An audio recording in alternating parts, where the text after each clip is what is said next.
Good morning, my fellow fanaticals. This is your host, Chris Stanton, for the CSBS Sports Edition.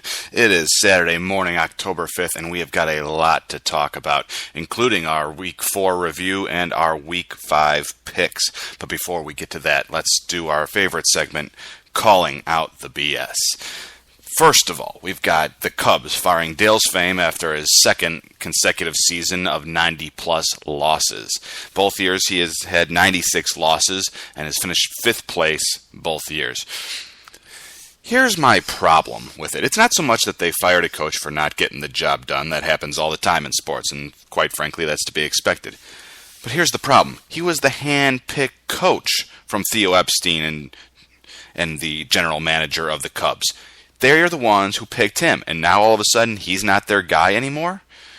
Why did you hire him in the first place? Was it just to get these 2 bad years out of the way at a low cost so you can go after somebody you want? Quite frankly, unless they have Girardi locked up from the Yankees, they shouldn't have fired him just yet, especially with money remaining on his contract. I mean, who are you going to bring in? It's not exactly like there's a bevy of Hall of Fame managers out there just waiting for a job. And here's the other thing that I have a problem with the Chicago Cubs. It's the concept of a rebuilding year. Rebuilding years are obsolete. Rebuilding is what you did in the 70s when you had no choice but to draft because there was that unwritten rule that top players didn't go to free agency. Not in modern sports. Look at football. Last year, the Chiefs were 2-14. This year, they're undefeated. Last year, Josh Freeman threw 27 touchdowns. Now he has been released. The winds of change come and go in sports so quickly. And the idea that you're taking 4 or 5 years to rebuild a team, they should be fired just for that. There is no reason in sports that it should take 4 or 5 years to create a winning team. If it does, you are not good at your job. If this was the NFL or the NBA, and the owner is hiring me to be the head coach, and I said, I've got a 5-year rebuilding plan, do you think they would just sit there and say, yeah, we're going to make our fans wait 5 years for you to produce a winner? Not a chance. But God bless the Chicago Cubs fans, because there they are, just sitting there. It's like, okay, they've got a plan. They got a plan. 2015, we're going to be contenders. 2015? Why are we waiting? Get somebody in there who can handle this bunch. Get somebody who can bring in top-tier talent. It's the Cubs. It's not exactly like they should have that much trouble bringing in free agents. So you know what? To the Cubs organization, you have been called out. Someone else we got to call out, Lane Kiffin. That's right, he was the former coach of USC. This guy's track record for failing in high-profile jobs is unbelievable. Let me give you a little timeline here. In 2007, at the age of 31, he was hired as the Raiders head coach. He proceeded to have a 5-15 record, at which point he was fired at the age of 33, and at the then owner, Al Davis, and he quoted as saying, he brought disgrace upon the organization. The Raiders, the team that proudly led the league in penalties for many years, the team that hasn't been relevant since the 70s. And yet, for the first time, Al Davis actually marked one of his coaches as saying he brought disgrace upon the organization. But Lane Kiffin wasn't down for long. In 2008, he signed a 6-year contract with the University of Tennessee, Peyton Manning's alma mater, an up-and-comer in the SEC. And what did he do? He went 7-6 in his first season and then left after 1 season. And where did he go? He went to USC as the head coach, signing for $4 million a year as their head coach.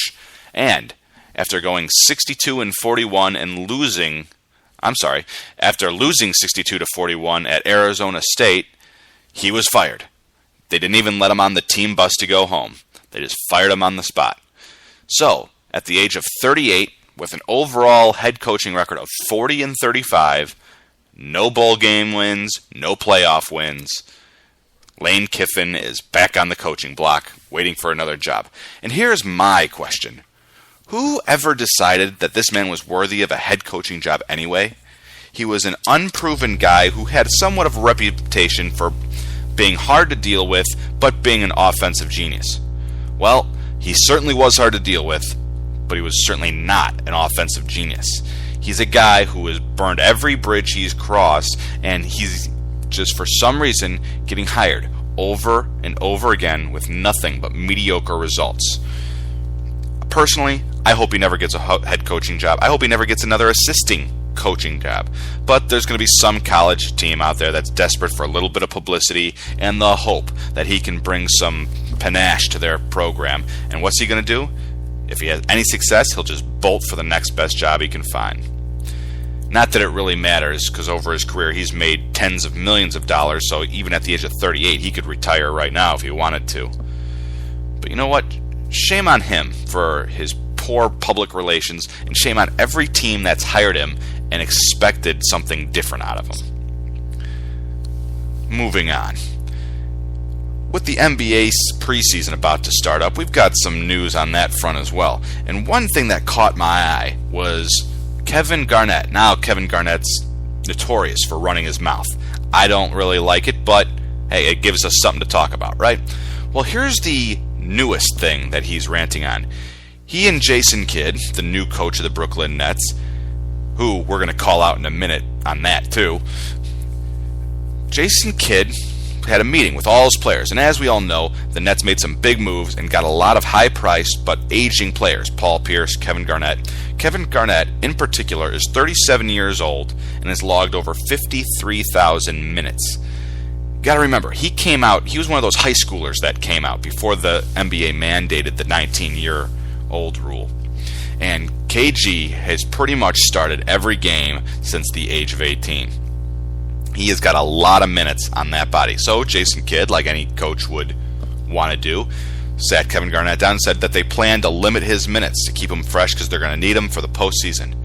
And Kevin Garnett refused. He did not like it. He didn't want to rest on back-to-back games. He didn't want to have his minutes limited. You know what? You're lucky to still be playing. You've got maybe 2 more good years in you. Whereas you are talking to Jason Kidd, maybe the most popular player in the Nets history, with the possible exception of Dr. J. But that was the old ABA days, so who knows.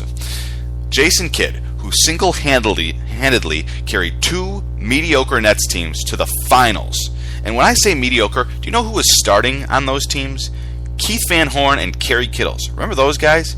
Yeah, not exactly championship material, and yet they went to consecutive championships for the NBA and ended up losing to the Lakers and Spurs, respectively.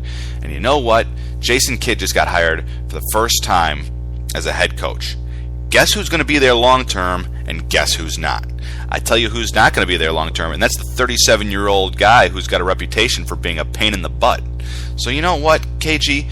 Why don't you just sit on that bench and thank God that you still have an NBA contract and that you haven't been dumped for some 20-year-old who can actually move for 40 minutes a game, rather than you who just keep your feet on the ground and can't even get 15 points a game anymore. And as far as Jason Kidd goes, DUI? Really? A week before the season? You plead guilty to a DUI and get suspended for your team's first 2 games? Way to make an impact on your first ever head coaching gig, and way to get respect in the locker room, something that you actually had. See, most coaches have that problem of having to win over a locker room, especially a veteran locker room. Jason Kidd doesn't have that problem. He has the pedigree of being one of the greatest point guards in the history of the NBA. He also has the reputation of being one of the most cerebral players in the NBA. And what does he do? Picks up a DUI. It is unfathomable that athletes in the modern age can get DUIs. I understand. Maybe you have a couple with dinner and you want to test out that new Porsche you just bought with your signing bonus. Knock it off. Get over yourselves and call the team paid for limo that will chauffeur you around all night for free. There is no excuse for a professional athlete getting a DUI.